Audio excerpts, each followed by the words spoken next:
ناظرین، ملک بھر کے ساتھ ساتھ ضلع پونچھ کی تحصیل منڈی کے تمام panchayat headquarter, block headquarter کے ساتھ ساتھ تحصیل ہیڈ کوارٹر پر بھی بڑے طرز و احتشام کے ساتھ یوم جمہوریہ کی تقریب منعقد ہوئی۔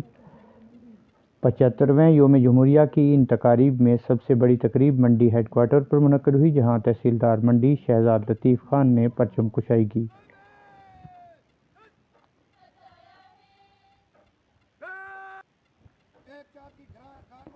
پریڈ میں جموں کشمیر پولیس کے ساتھ ساتھ مختلف علاقوں کے نجی اور سرکاری اسکولوں کے بچوں نے حصہ لیا۔ پرچم کشائی کے بعد عوام کے نام اپنے پیغام میں تحصیلدار منڈی نے کہا کہ ہمارا ملک 26 جنوری 1950 کو جمہوری قوانین نافذ ہوئے، تب سے لے کر ہر سال قوم اس دن کو بڑے طرز و احتشام کے ساتھ یوم جمہوریہ کے نام سے مناتی ہے۔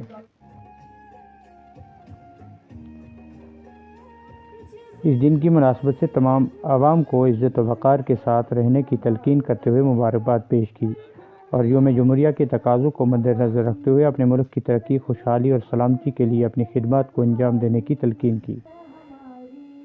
انہوں نے نوجوان نسل کے نام اپنے پیغام میں کہا کہ وہ ملک کی تاریخ آزادی کا مطالعہ کریں، کیونکہ تاریخ سے واقفیت کی اہم ضرورت ہے۔ اس موقع پر جہاں رنگا رنگ تمدنی و ثقافتی پروگرام پیش کیے گئے، پروگرام کے آخر میں بہترین کارکردگی کا مظاہرہ کرنے والے طلباء کے ساتھ ساتھ آفیسران و ورکران کو انعامات اور اعزازی اسناد سے نوازا گیا۔ منڈی کے سافجیاں ماڈل ہائی سیکنڈری اسکول میں نائب تحصیلدار، جبکہ ہائی اسکول گگڑیاں میں ہیڈ ماسٹر محمد خورشید صابری نے پرچم کشائی کی۔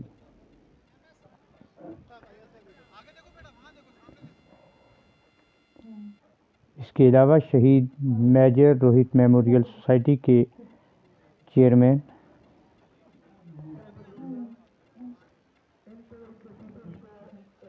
علی محمد میر نے پرچم کشائی کی، جہاں بچوں نے پروگرام پیش کیا اور ملک کے شہیدوں کو خراج تحسین پیش کیا۔ اس کے ساتھ ساتھ تحصیل منڈی کے تمام تر پنچایتوں میں بھی یوم جمہوریہ کی تقاریب کا اہتمام کیا گیا۔ مزید تفصیلات کے لیے دیکھیں ہماری یہ خاص رپورٹ۔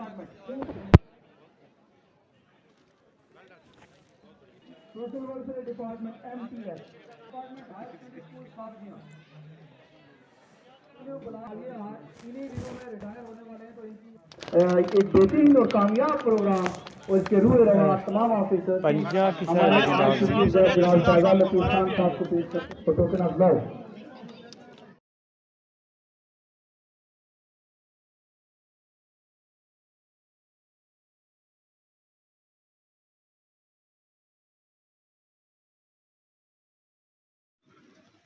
اور اتنے بڑے ملک کے لیے ایک دستور بنانا بھی کوئی آسان بات نہیں تھی۔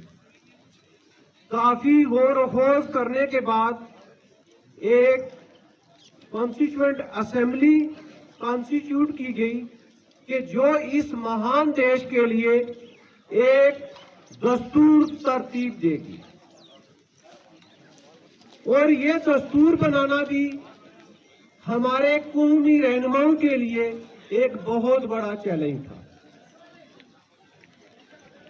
آخرکار 2 سال 18 مہینے کی محنت کے بعد ہمارا دستور بنا۔